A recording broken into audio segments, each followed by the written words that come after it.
This is Cinematography for Actors. Today we are live on location at the Broadwater Theater Complex in Hollywood for We Make Movies International Film Festival as the official podcast partner. These shorter special episodes are with selected filmmakers. You can also catch all of the interviews you may have missed on our YouTube channel and your preferred podcast platform.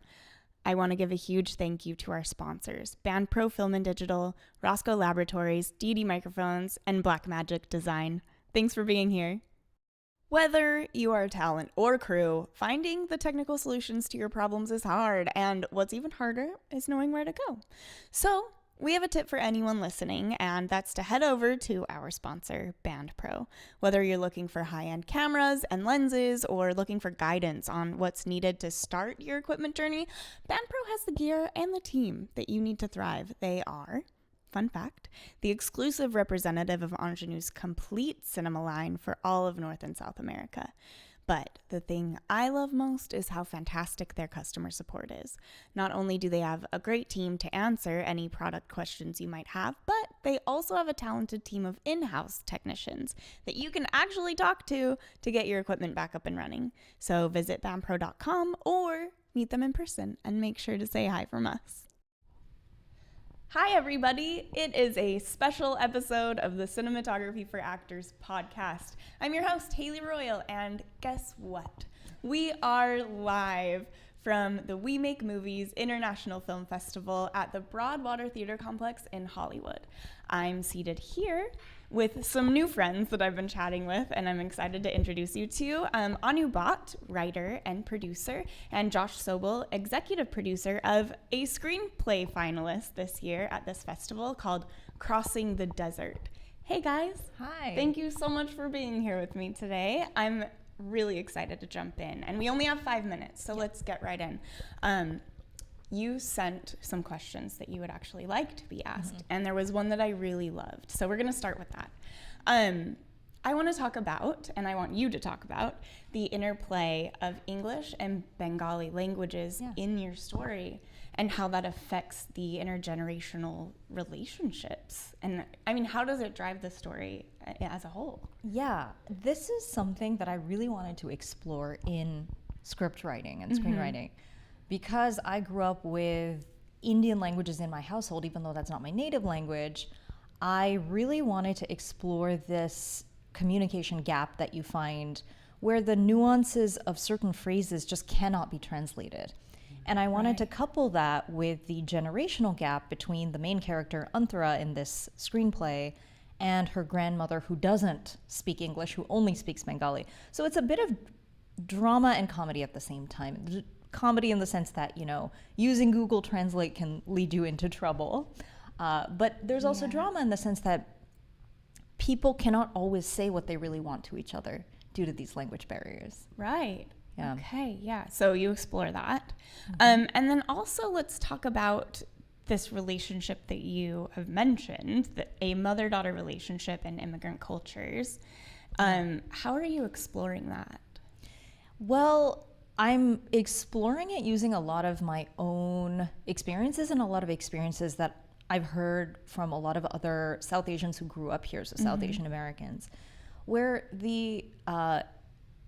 again, there's a bit of a cultural gap there, and it's like a lot of love that is communicated in all the wrong ways, for lack of a better word, in the sense that, let's say my love language is the verbal, right? I'm really focused on communicating exactly what I need and advocating for myself. But perhaps my mother's generation or this character's mother's generation is about service. And so again, there's room for tension there, but also room for comedy.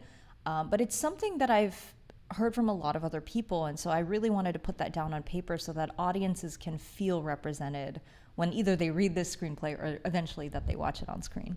Yeah. Hey, Josh, I wanted to ask you, how did you come to the story as executive producer? Yeah, through Anu directly, really. We first sort of crossed paths in Chicago, though we've definitely, we then crossed paths in LA, and that's where we've really more fully connected. And actually recently did a Hollywood Fringe theatrical project together, did a production of Seagull where Anu was Masha, and it just started conversations about what are you working on? What are you dreaming about? What are your ambitions? Like, what are you hungry for? Right. And so this piece was one of the things that came forward. And so I have a production company where we did Seagull through, and where I've done a couple of short films as well called Future Home Productions. And it was really fitting everything we're looking for in terms of such a culturally specific story that, in being so specific and personal as well, also is distinctly universal, because it's that truism that's the route to universality, is that specificity. And really our mandate is looking for artists and stories that want to leave the world better than they found it, more hopeful than they found it. And I feel like what this piece has to say about bridging those generation gaps, bridging those cultural gaps, about the queer aspect of that story is just so immediate. And so, yeah, it was a slam dunk to invest in. Yeah, and this is a story about a queer South Asian woman who's looking to communicate this with someone in a way that is difficult because of a language barrier, correct? Can you talk a little bit about the representation of queer people in South Asian culture? Yeah, that's another. So there are three layers here. There's the communication in terms of immigrant culture, there's the language barrier, and there's also queer representation or lack of representation. That's another aspect that I wanted to explore in this piece, which is that even though, let's say, for example, in South Asian culture, there's actually a recognition in India and other areas, but let's say India specifically, of different practices, whether it's like a third gender or whether it's being quote unquote outside the norm, and yet nobody really still talks about that. And it tends to be something that people whisper about. Oh, Right. He's gay, and it's still considered a bit of a shameful subject. So I wanted to explore a situation where a woman is taking her life into her own hands, maybe not quite the best way, but really trying to say, this is my life and I want to embrace who I am and accept who I am, and I really want to live in that truth. And so that was kind of one of the reasons why I wanted to write this. Right. Yeah. I'm so glad for the two of you to develop this, because that is happening. And I'm also sad that we have no more time to talk to you. Can't wait to see what happens. Crossing the desert. Keep an eye out. Thank you so much for joining us. Thank you so much. Thanks, guys. See you next time. Thank you so much for joining us for this interview. As a thank you, CFA has partnered with We Make Movies to get you discounted production management services, including production insurance. For that, go to wemakemovies.org/insurance and enter code CFA23 in the intake form to get 10% off your quote. Also, we have partnered with We Audition to get you a 25% discount on your membership. Join We Audition at weaudition.com and use CFA25. Make sure you're following the CFA podcast wherever you listen to stay up to date on discounts, events, and new episodes. Thanks for joining us.